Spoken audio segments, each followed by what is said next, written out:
I sit cross-legged on my living room floor, surrounded by tenant maintenance requests. Mrs. Peterson needs her leaky faucet fixed before the weekend. The Johnsons on the third floor reported their heater making strange noises.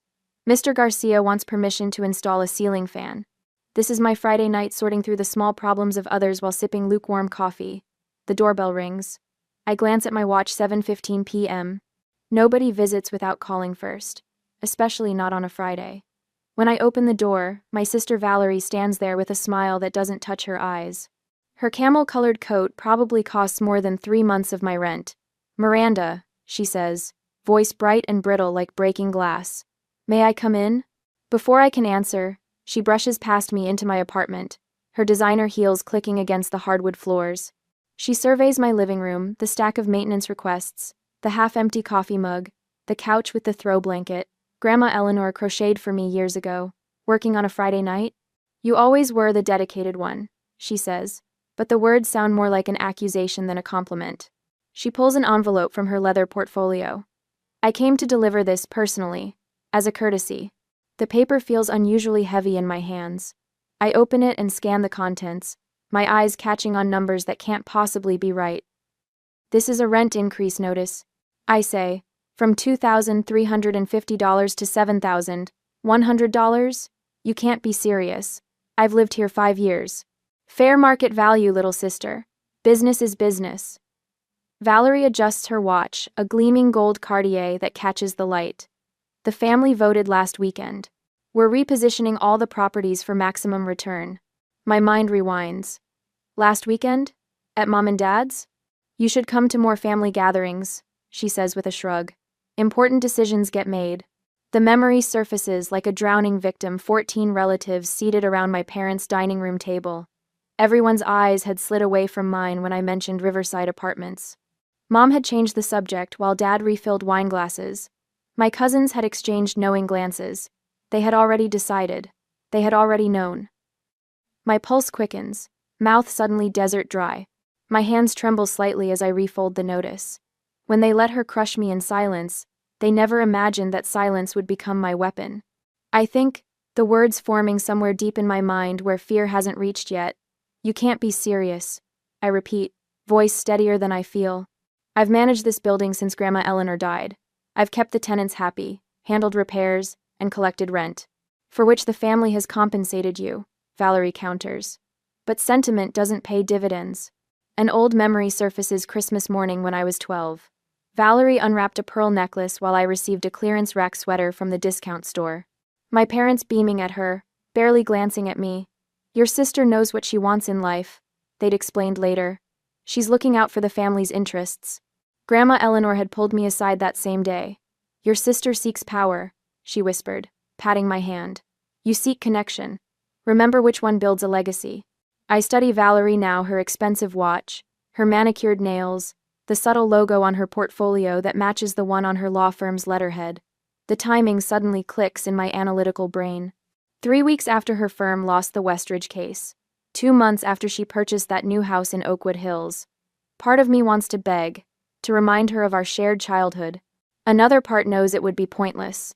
"I'll need to review this with my attorney before responding," I say, surprising myself with the firmness in my voice. Valerie laughs, the sound sharp enough to cut. "What attorney would waste time on this? The building's legally mine. The transfer papers were signed last month." My stomach plummets. This isn't just about my apartment, it's about my home, my dignity, my last connection to Grandma Eleanor. It's about Mrs. Simmons in 2B who lives on Social Security and bakes cookies for everyone at Christmas. It's about Mr. Peterson, who's been here 40 years and knows every creaking floorboard by name. "Mom and Dad know about this?" I ask, though I already know the answer. "Of course," Valerie says, checking her watch.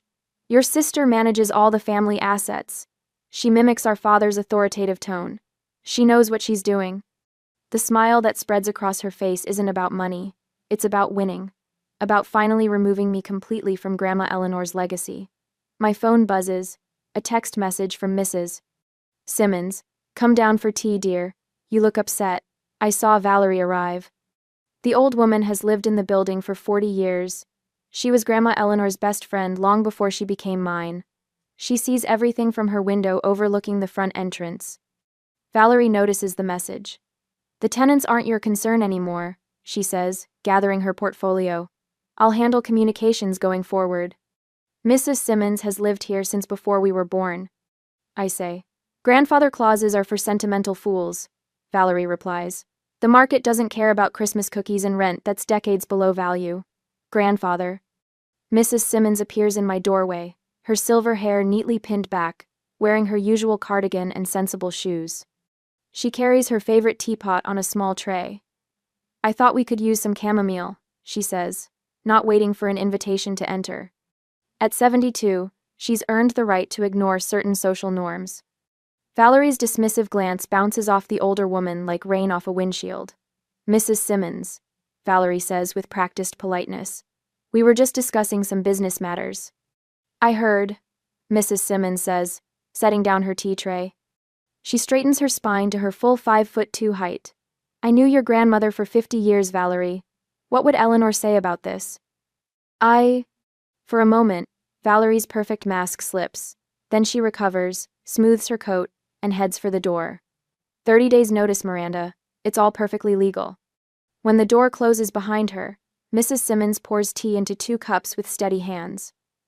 Some battles need preparation, not immediate confrontation, she says, handing me a steaming cup. Eleanor faced vultures like this her whole life. She taught me how to handle them. Sanger. The chamomile's gentle aroma grounds me, slowing my racing heart. A thought forms, crystallizing from the fog of shock and anger.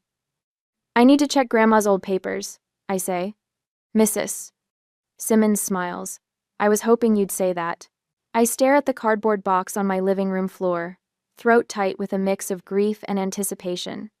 2 days after Valerie's bombshell, I finally gathered the courage to retrieve Grandma Eleanor's financial records from my storage unit. Dust motes dance in the sunbeam cutting across the room as I lift the first folder. The pages inside tell a story I never imagined. Bank statements, property deeds, email printouts. Each document reveals another piece of Valerie's systematic dismantling of Eleanor's legacy. An email from Valerie to a luxury development firm catches my eye. Once we secure full control of Riverside, we can begin converting to high-end condos. Initial estimates suggest 300% return on investment within 18 months. My hands shake. The date on the email? 2 weeks after Eleanor's funeral. Another folder contains minutes from a family trust meeting 6 years ago. Valerie had convinced our parents to sell the lake house, the one Eleanor had specifically mentioned wanting me to have someday. Market conditions favor immediate liquidation, Valerie had argued. My parents had agreed without hesitation. For the family's financial security, Dad had said when I questioned the decision. The same justification echoes through document after document. The small inheritance my cousin Thomas received instead of the antique shop Eleanor promised him. The vacation property in Maine that disappeared into family investments, Valerie controlled. The retirement fund contributions for longtime family employees that were restructured into company expansion under Valerie's supervision. Mrs. Simmons knocked softly before entering with a tray of sandwiches and tea. Her eyes widened at the papers surrounding me. I found rental increase notices for all the senior tenants, I say, voice hollow. She's targeting everyone, not just me. Mr. Peterson's would jump to $5,800. Mrs. Daniels to $6,450. You.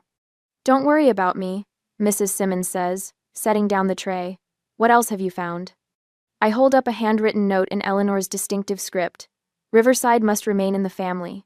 The legacy must be protected. The paper feels warm in my hands, like a message from beyond. She knew, I whisper. She knew what Valerie would try to do. While Mrs. Simmons pours tea, I continue sorting through the folders. A pattern emerges, Valerie positioning herself since before Eleanor's illness. Small transfers. Legal document revisions. Quiet consolidation of authority while everyone looked the other way. Your grandmother was no fool, Mrs. Simmons says, handing me a steaming cup. She watched Valerie for years. The realization hits me like a physical blow. Eleanor wasn't just being kind when she asked me to help with her financial records during her final months. She was preparing me, training me. The weekends spent reviewing property maintenance costs, the afternoons learning about tax assessments, she was arming me for this moment. I slumped back against the couch, worldview tilting on its axis. My parents never saw me as Valerie's equal, did they? Mrs. Simmons' silence is answer enough. Every family gathering now plays differently in my memory. The Christmas dinners where my law school application was dismissed, while Valerie's firm partnership made the toast. The summer barbecues where my property management certification warranted a nod while Valerie's smallest court victory earned champagne. The Thanksgiving when I announced my promotion to building manager and mom quickly changed the subject to Valerie's new Mercedes. I've been so blind, I whisper. Not blind, Mrs. Simmons corrects. Just trusting. There's a difference. I sit up straighter, methodically sorting the papers into new piles. No longer chronological but strategic. Evidence of financial misconduct. Documentation of tenant mistreatment. Records of property ownership and transfer. She always waits until people are vulnerable. I say, recognizing the pattern in Valerie's timing. She struck after Eleanor's death, after Thomas's divorce, after the Petersons' medical bills. Mrs. Simmons nods. Predators target the wounded. But being a lawyer doesn't make her invincible, I continue, thoughts crystallizing. It just means I need to be more prepared. The phone rings, and Valerie's name flashes on the screen. I answer the speaker. You have a week to decide, she says without preamble. I'm being generous in giving you notice at all. The market won't wait. I'll need more time to review everything, I reply, voice steadier than I feel. There's nothing to review, she snaps. The decision is made. Mom and Dad agree. Almost on cue, my phone buzzes with a text from my mother. Your sister has carried this family financially for years. We owe her. After ending the call, I noticed a legal brief in one of the folders, a high-profile case Valerie's firm lost last month. Another folder contains bank notices showing mortgage extension requests on Valerie's new house in Oakwood Hills, credit card statements revealing mounting balances, partnership meeting minutes, noting pressure to bring in more revenue. This isn't just greed, I realize aloud. She's desperate. Mrs. Simmons peers at the documents, which makes her dangerous. A final text from my father confirms my suspicions. Family gathering next Sunday to finalize arrangements. Be there. A week, I murmur. She's giving me a week before the guillotine falls. Mrs. Simmons stands suddenly. You need Lawrence Carver. Who? Eleanor's attorney. Not the family firm, her personal lawyer, Mrs. Simmons reaches for her phone. He retired last year, but he still consults. Eleanor always said he was the only attorney she trusted completely. While Mrs. Simmons makes the call, I continue organizing the documents. The financial records show years of transactions. Statements from long-term tenants about promises Eleanor made regarding their housing security. Maintenance records I've kept meticulously since taking over management. By the time Mrs. Simmons returns, I've filled 3 separate boxes with organized evidence. Lawrence will see us tomorrow morning, she announces. He says he's been expecting our call. Expecting it? I echo. Mrs. Simmons points to a sealed envelope I haven't opened yet. The handwriting on the front reads, "For Miranda, when the time comes." With trembling fingers, I break the seal and unfold a single sheet of paper in Eleanor's handwriting. When the time comes, Lawrence has everything you need. Remember what I told you. Your sister seeks power. You seek connection, and connection will always outlast power. For the first time in 3 days, I feel something beyond shock and anger. A quiet certainty settles in my chest. This isn't about feelings anymore, I say, closing the file folder. It's about facts. Mrs. Simmons smiles, a fierce gleam in her eyes. Eleanor would be proud. Tomorrow, we meet Lawrence Carver. Tomorrow, we will begin to fight back. On Monday afternoon, I sit in Lawrence Carver's wood-paneled office, staring at documents spread across his mahogany desk. Afternoon light slants through Venetian blinds, casting prison bar shadows across papers that just transformed my entire understanding of the last 3 years. Say it again, I whisper, my fingers tracing the embossed seal on what appears to be a deed. Carver adjusts his wire-rimmed glasses, his weathered face kind but serious. Your grandmother left you $920,000 in a private trust 3 years ago. With that money, you formed Stonebridge Holdings LLC with my assistance, of course. Stonebridge then purchased Riverside Apartments from the family trust. I pick up the mortgage papers, my signature staring back at me. The memory surfaces hazily, Grandma Eleanor asking me to sign some contingency paperwork while she was still lucid. I'd trusted her completely, never questioning why. But Valerie has been collecting rent, handling everything for years. She acts like she owns the building. Carver's eyes twinkle with something between amusement and vindication. Miss Wells Harrison never bothered to verify the ownership transfer after your grandmother's passing. She simply assumed control. The realization washes over me in waves. So all this time, I've been the actual owner? Precisely. Your grandmother made you manager of Stonebridge Holdings. You've legally owned Riverside Apartments for 3 years while your sister has merely been an unauthorized property manager. A laugh bubbles up from somewhere deep inside me, surprising us both. Grandma Eleanor planned this all along. She was quite strategic, Carver says, sliding a sealed envelope toward me. Eleanor left this for when the time came. 2. The envelope contains a single sheet of paper with Grandma's elegant handwriting. Don't chase her approval. Build your own ground. My heart pounds against my ribs as understanding crystallizes. This isn't just ammunition, it's a foundation. Valerie scheduled a family meeting for Sunday evening. I say, gathering the documents. She's planning to evict tenants for being late on rent. Carver checks his watch. Then I believe we have a meeting to attend. The week passed in preparing for the confrontation, and with the right support, I will protect my grandma's but now my legacy. On Sunday, the dining room of my parents' Tudor-style home feels suffocating. 14 relatives sit around the glossy table that has witnessed decades of family announcements, celebrations, and betrayals. Crystal glasses catch light from the chandelier, while Mother's prized silver serving dishes gleam on the sideboard.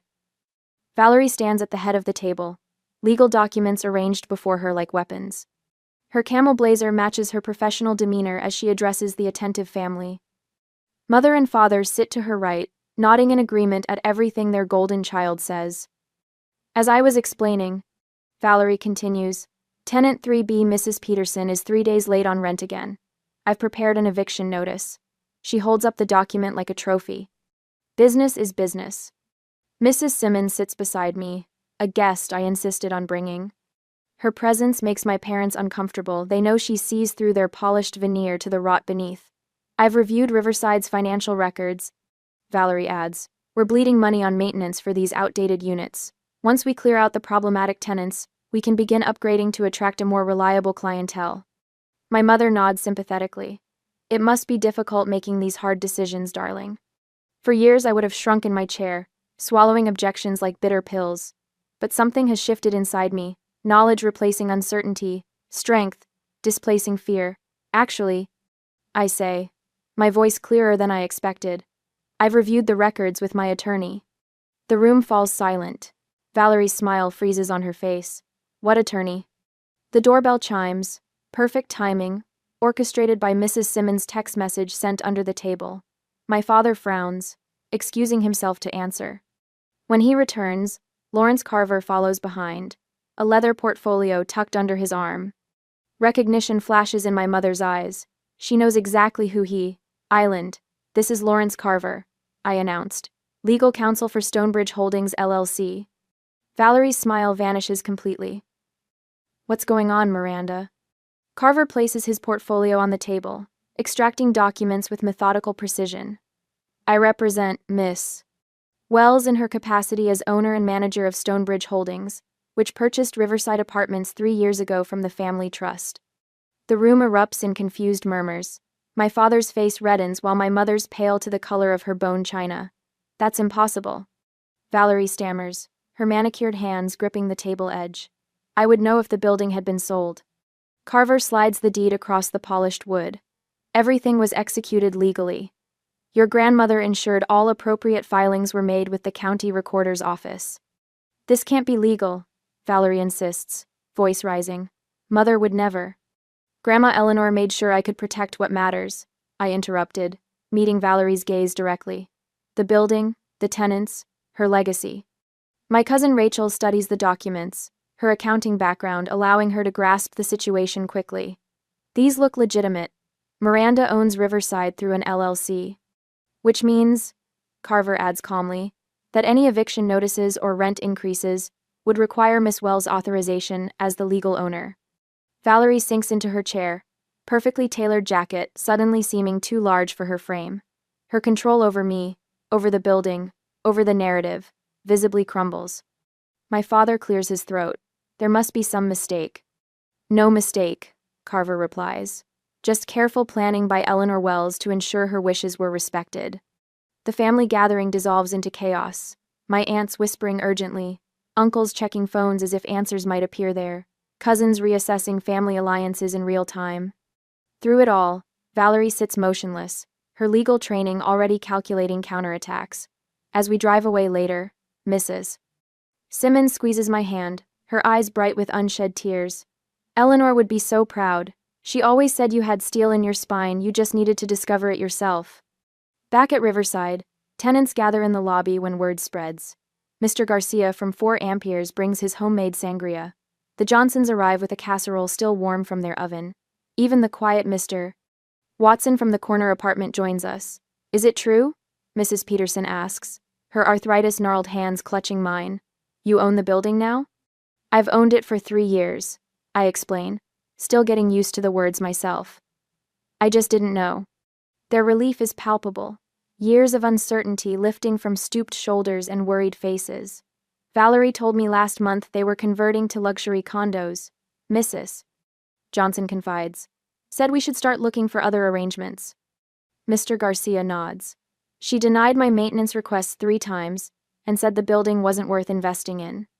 One by one, they share stories of Valerie's calculated neglect, her subtle intimidation, her dismissive attitude toward their concerns. Each revelation strengthens my resolve. Carver observes quietly from the sidelines, sipping Mr. Garcia's sangria. When the gathering begins to disperse, he approaches me. This is just the beginning, he says. Eleanor left you more than you know. I watch my neighbors return to their apartments, not just tenants, but a community Grandma Eleanor spent decades building.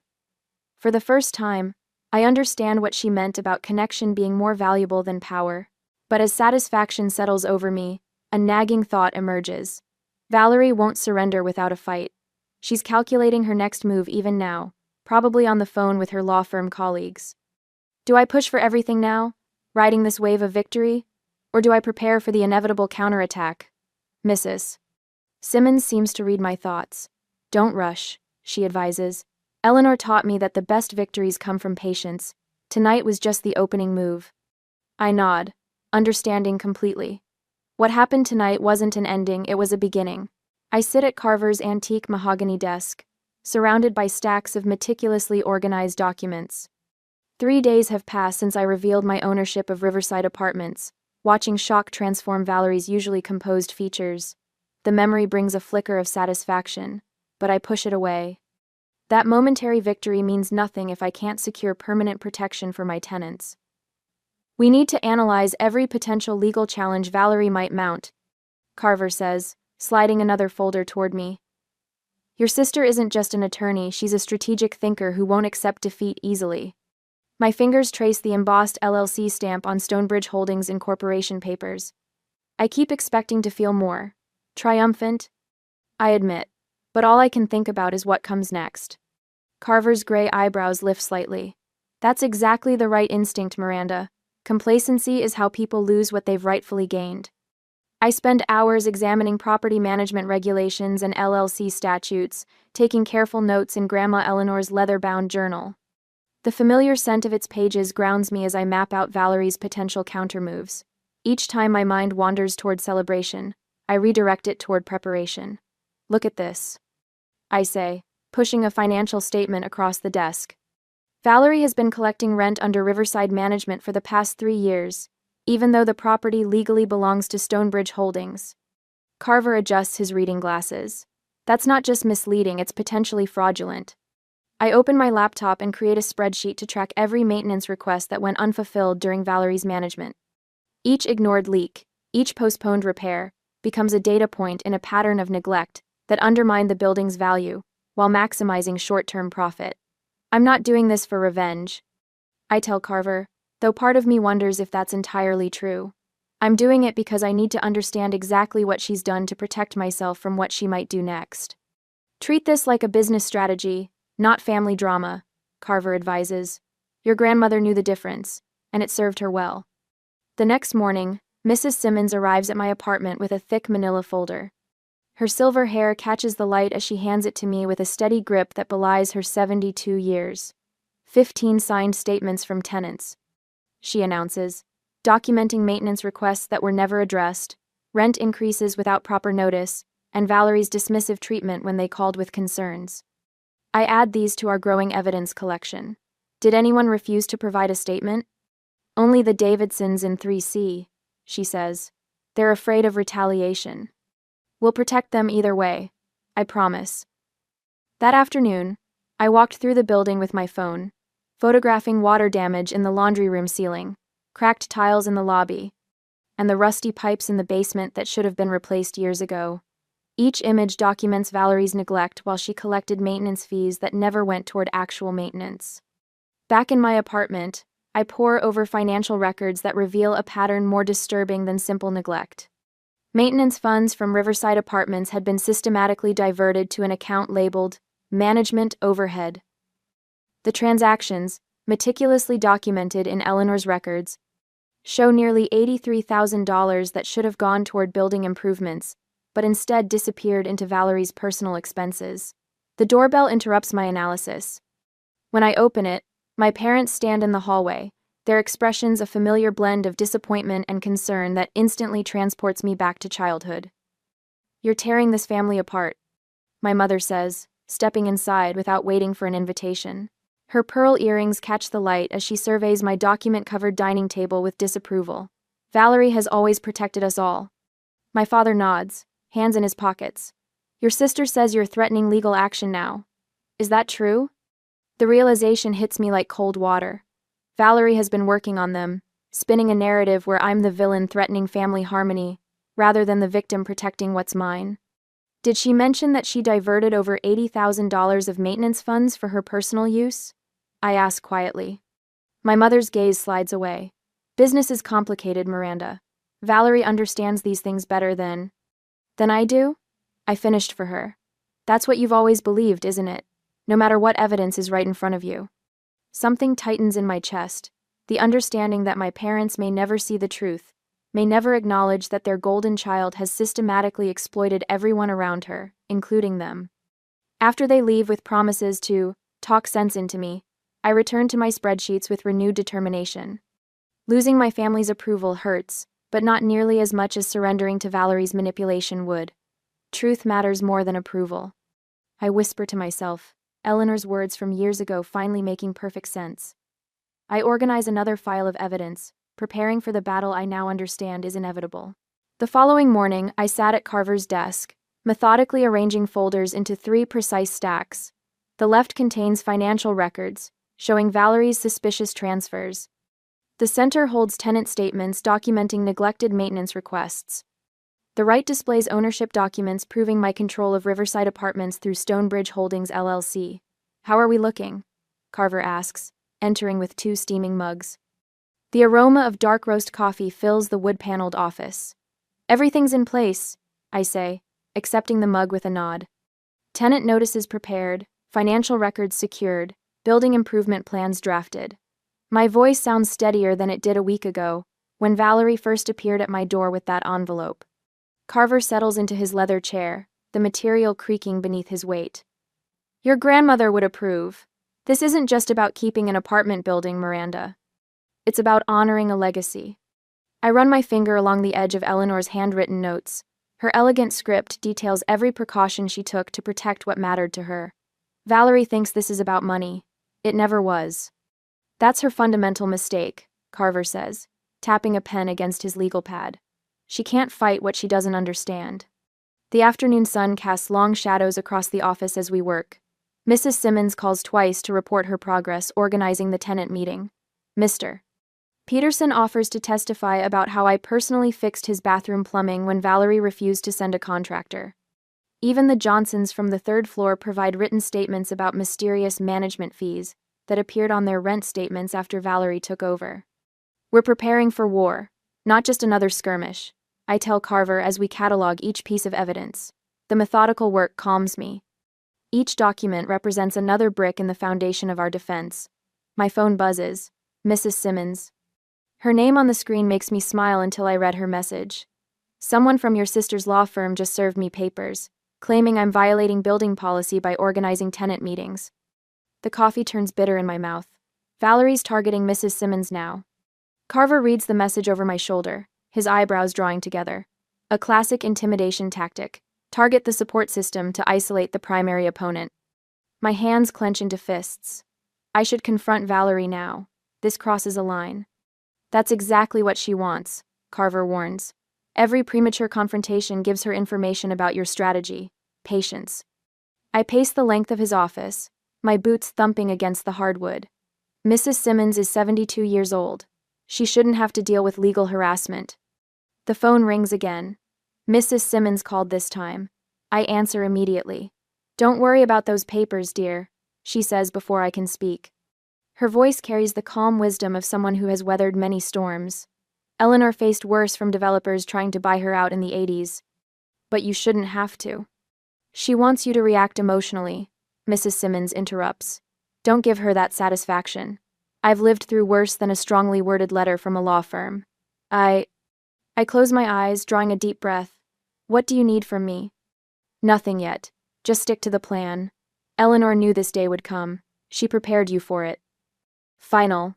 After hanging up, I turned to find Carver watching me with something like approval in his eyes. Your sister's making a critical mistake, he says. She thinks this is about property. You understand it's about people. We spent the rest of the afternoon adapting our strategy.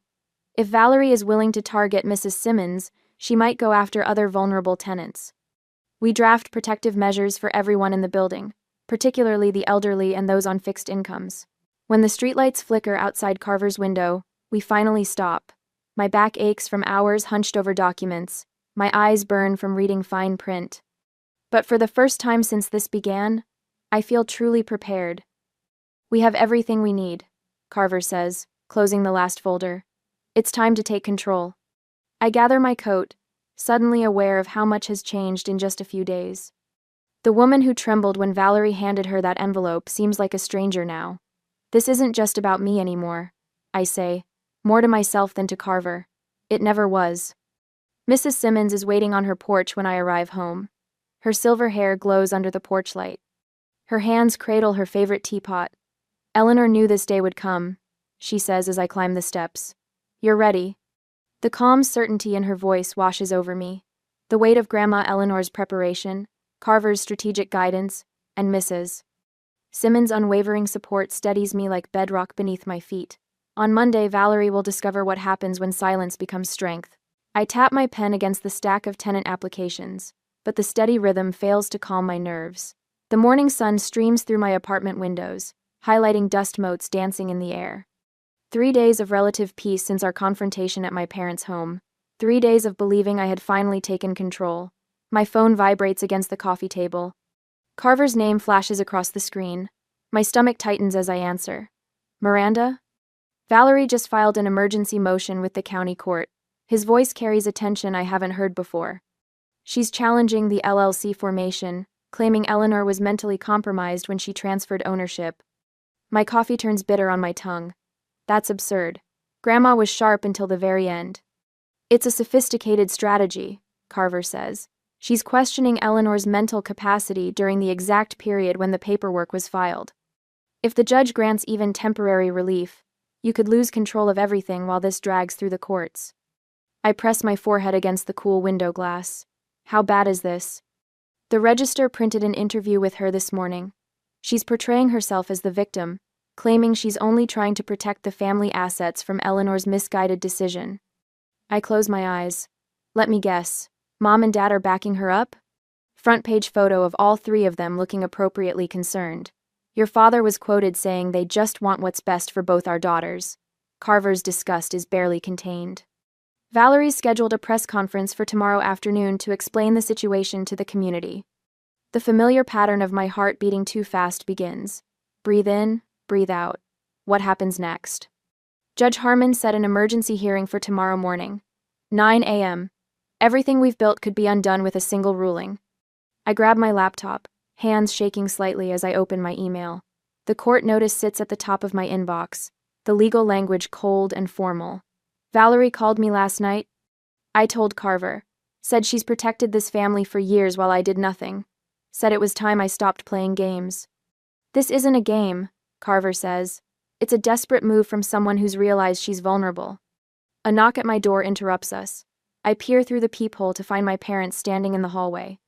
My father's face bears the stern expression I've known since childhood. I need to go, I tell Carver.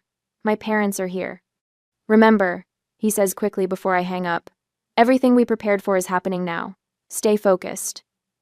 Now they're not rebought. I take a deep breath and open the door. Miranda, my father says, not waiting for an invitation before stepping inside. My mother follows, her eyes scanning my living room with the familiar mix of judgment and disappointment. This has gone far enough. What has?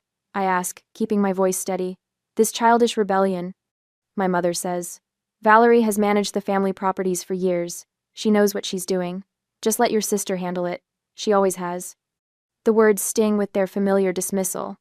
I notice my father glancing at the folder on my coffee table labeled Riverside Financial Records, 2020 to 2024. Several neighbors stopped me at the grocery store yesterday, my mother adds. They're questioning if you're being fair to your sister. Think about how this looks. The implicit threat hangs in the air. Community pressure, public shaming, the weight of appearances. The same tools they've used my entire life. I have an emergency hearing tomorrow morning, I say, not engaging with their manipulation. I need to prepare. My father places his hand on my shoulder. His cologne smells of cedar and disappointment. Miranda, be reasonable. Your sister has connections, resources. This will only end badly for you. When they finally leave, promising to pray I come to my senses, I collapse onto my couch. My phone buzzes again, a message from Mrs. Simmons. Come down for tea when you're ready. I heard everything. 20 minutes later, I'm seated at Mrs. Simmons' kitchen table, surrounded by photographs of her grandchildren and the faint scent of cinnamon. She pours tea from her mother's floral pot while I outline Valerie's legal strategy. Eleanor anticipated this, Mrs. Simmons says, pushing a plate of shortbread cookies toward me. That's why she had you keep such detailed records of every repair, every conversation.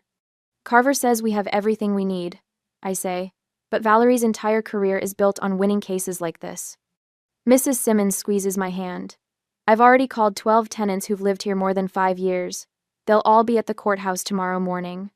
Character witnesses for Eleanor's mental state. My phone lights up with a text from Carver. Counter motion filed. Judge Harmon requested all financial records for the past 48 months. Remember what Eleanor always said, patience wins more than power. I've spent my whole life being patient, I say, setting down my teacup. It hasn't exactly worked out well for me.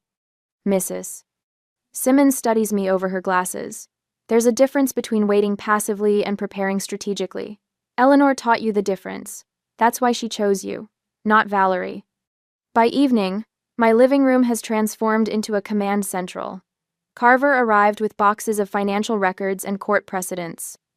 3 other tenants have stopped by with written statements about their interactions with Eleanor in her final years. Valerie will argue undue influence. Carver explains organizing papers into precise stacks. She'll claim Eleanor was susceptible to manipulation due to age and isolation. She'll portray you as opportunistic. That's exactly what she is, Mrs. Simmons mutters. The judge needs to see the pattern. I say, spreading out maintenance requests spanning 5 years. Show how Valerie systematically neglected repairs while pocketing the funds. Show how Eleanor documented everything. My phone rings again. My parents. I silence it without answering. Tomorrow will determine everything, Carver says, checking his watch. We should review your testimony again. Near midnight, long after Carver has gone home to prepare his arguments, Mrs. Simmons insists on staying. She sits on my couch, needlework in her hands, the gentle click of her knitting needles, a soothing counterpoint to my anxiety. You need sleep, she says gently. Tomorrow we will show them what real family means.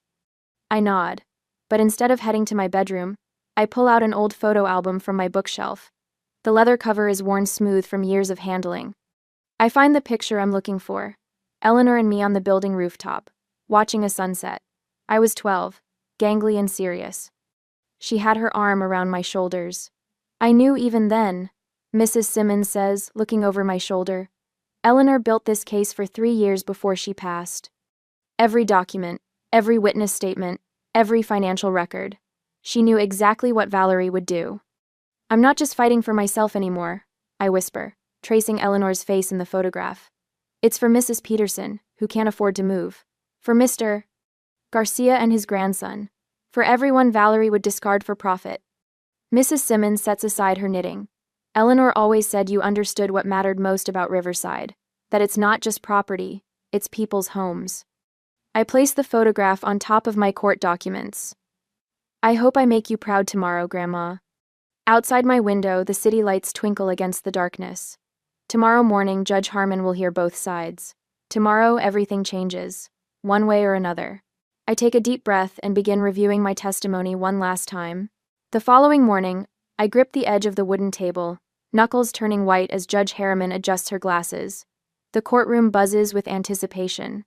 Every seat filled, a sea of faces from Riverside Apartments, Mrs. Peterson with her cane, the Johnsons holding hands in the third row, Mr. Garcia with his weathered face set in determination. Valerie sits across the aisle, spine rigid in her charcoal suit.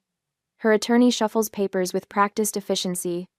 My parents occupy the row directly behind her, my father's arm draped protectively around my mother's shoulders.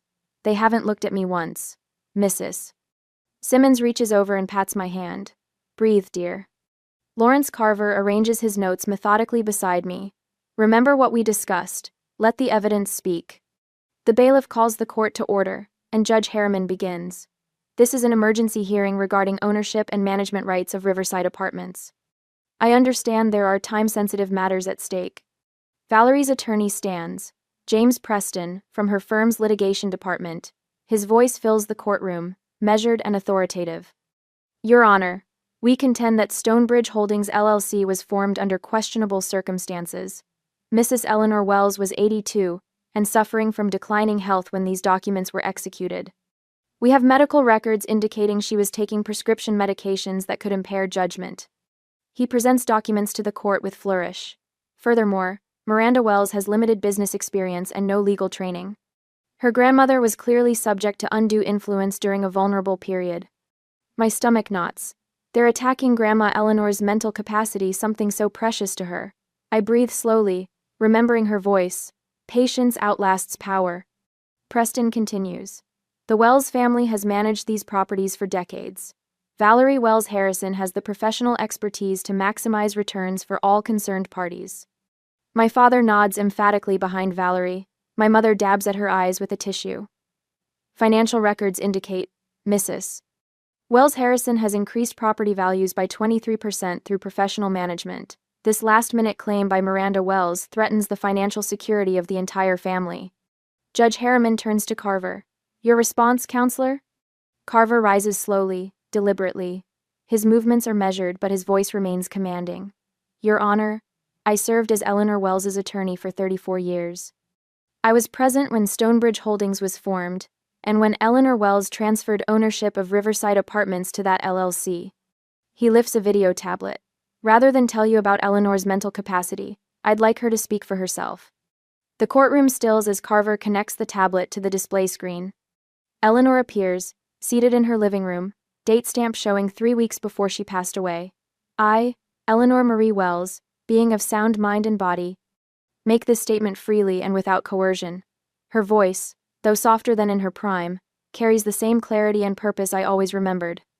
I wish to explain my decision regarding Riverside Apartments. She adjusts her glasses, the same gesture Judge Harriman made minutes earlier. I built this property 52 years ago with my husband Charles. For decades, it has provided homes for working families and seniors on fixed incomes. My granddaughter Miranda has demonstrated the commitment to continue this legacy. A tear escapes despite my determination to remain composed. Mrs. Simmons squeezes my hand. Eleanor continues, I am transferring ownership to Stonebridge Holdings LLC, which Miranda will manage. I do this with full awareness of my actions and their consequences. The video continues with Eleanor answering questions from Carver about her decision, her answers lucid and detailed. When it ends, the courtroom remains silent. Carver produces a thick binder. We have documentation of Eleanor Wells' medical evaluations showing her cognitive functions remained excellent until her passing. Her physician, Dr. Martha Coleman, is present to testify if needed. He turns to another exhibit. We also have comprehensive records of building management under Valerie Wells Harrison for the past 3 years. Financial statements show $83,000 earmarked for building maintenance that was diverted to other accounts. A murmur ripples through the courtroom. Valerie shifts in her seat. These documents, Carver continues, sliding another folder toward the judge, show critical repairs repeatedly postponed despite tenant complaints. Mrs.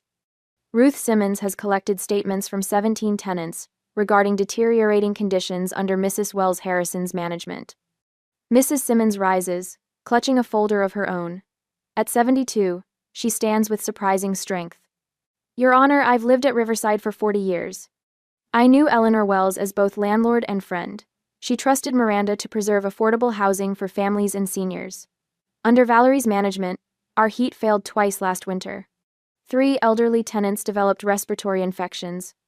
Valerie whispers urgently to Preston, who looks increasingly uncomfortable. Judge Harriman reviews the documents, her expression unreadable. I'd like to hear from Miss Wells directly. My pulse quickens as I stand. The walk to the witness stand feels endless. After I'm sworn in, the judge asks, why do you believe you should maintain control of Riverside Apartments? I look at Valerie, then at my parents, before turning back to the judge. I'm not trying to punish anyone, Your Honor. I'm trying to protect what my grandmother built. Riverside isn't just an asset to be maximized, it's a community where people have lived for decades. Miss Wells Harrison claims you lack the business acumen to manage such a property effectively, the judge notes. I've been managing it for 5 years, Your Honor. First assisting my grandmother, then running daily operations while Valerie handled financial matters. The tenants know me. I know which radiator knocks in winter and which doors stick in summer humidity. The questioning continues for nearly an hour. Preston cross-examines me about financial matters, trying to expose gaps in my knowledge. But Grandma Eleanor and Carver prepared me well. For each question, I have records, figures, and plans ready. When testimony concludes, Judge Harriman calls for closing arguments.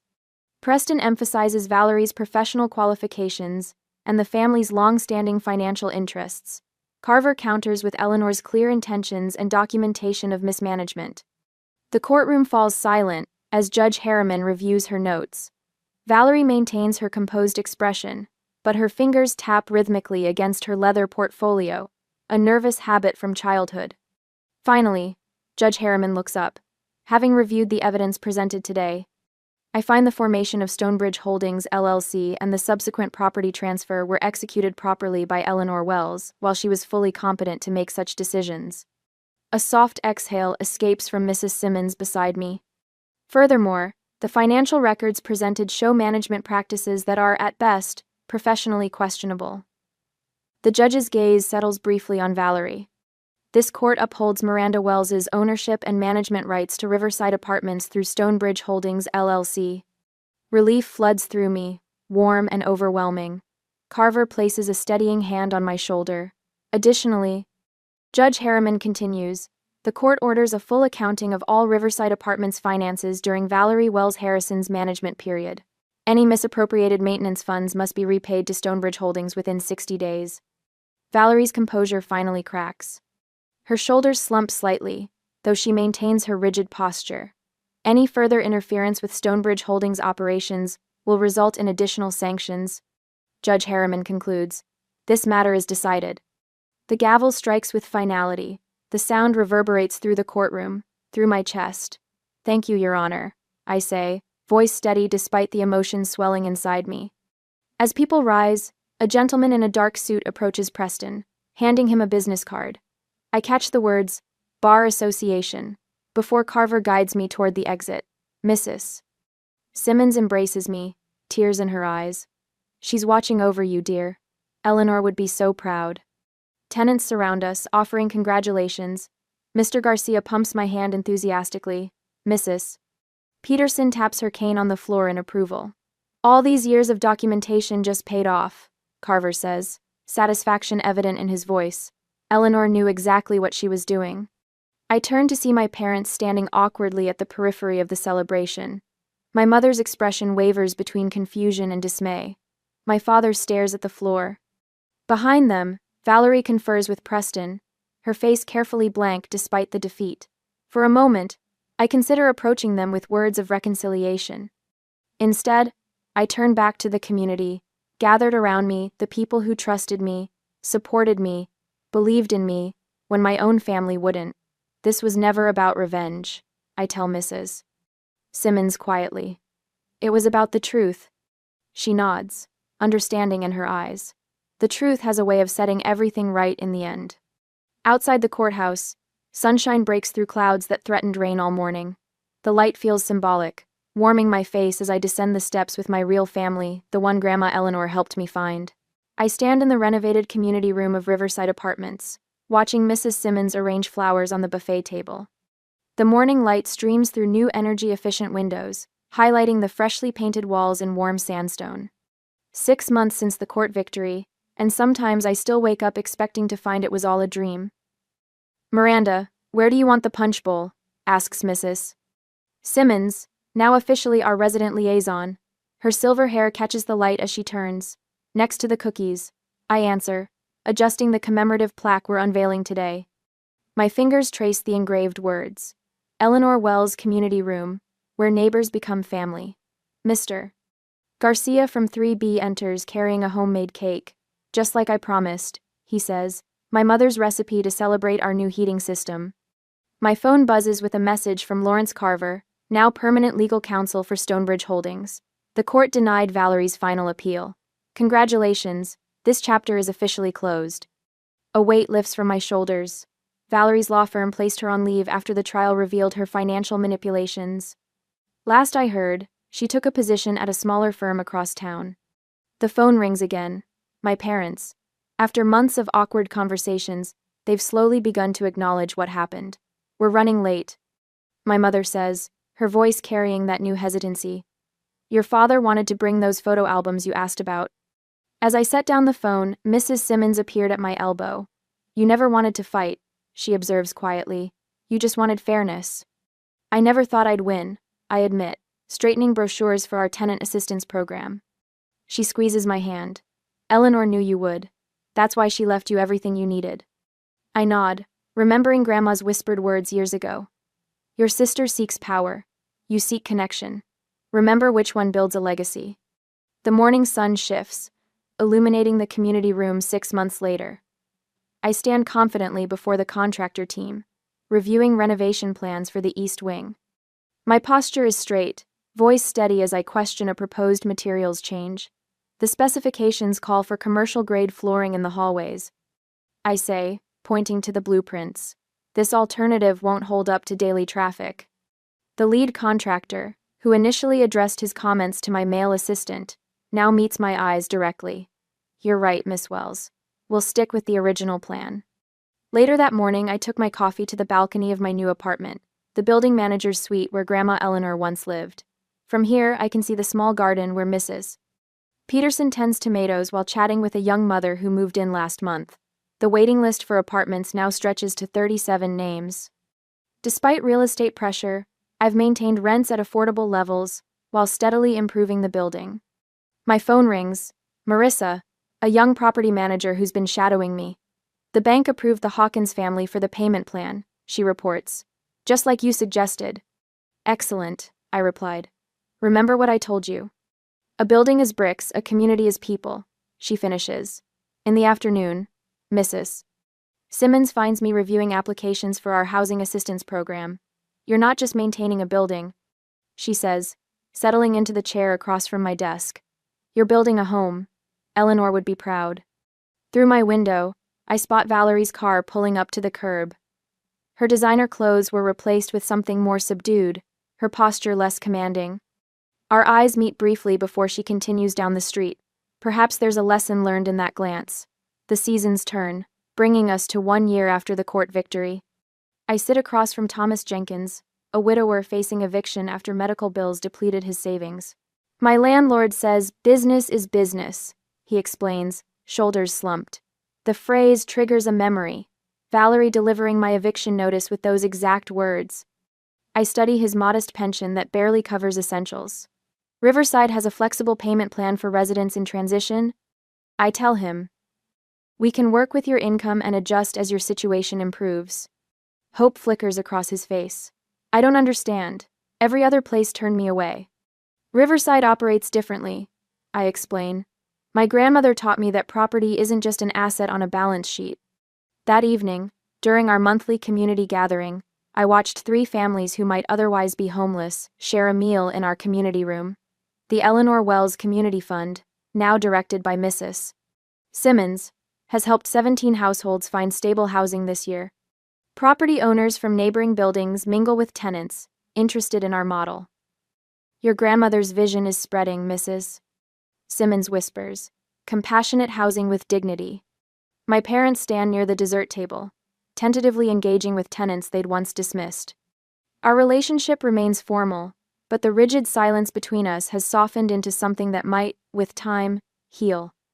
As the gathering winds down, I climb to the rooftop garden. The sunset bathes the neighborhood in amber light, highlighting the small improvements that have transformed Riverside. Grandma Eleanor's voice seems to whisper on the evening breeze. Power without compassion is just control. I take a deep breath, at peace with my choices. When people show you who they are, believe them, but leave room for them to become better. That's the true legacy Grandma Eleanor left me, more valuable than any property deed.